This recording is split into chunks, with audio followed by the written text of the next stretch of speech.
அன்பு நண்பர்களுக்கு வணக்கம். பழமொழி 400 பதிவேற்றம் 380 பாடல் 378.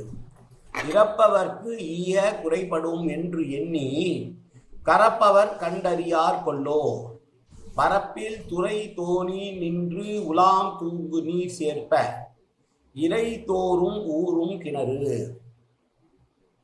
கொடுக்க கொடுக்கத்தான் பொருள் வளரும் என்று உணர்த்துகிற பாடல்.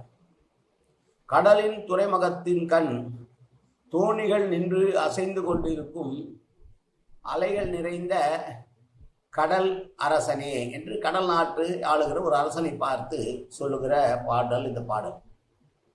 ஒருவன் தன்னிடம் இருக்கிற பொருளை வேண்டுவோர்க்கு கொடுப்பதால் தன்னுடைய செல்வம் குறையும் என்று நினைத்தால் அது தவறு.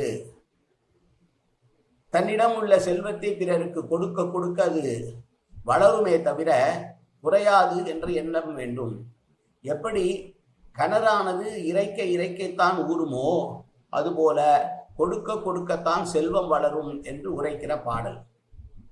பொதுவாக கிணற்றிலே நீர் 10 அடி நீர் இருக்கிறது என்றால் எடுக்காமல் இருந்தால் அந்த 10 அடியே தான் இருக்கும்.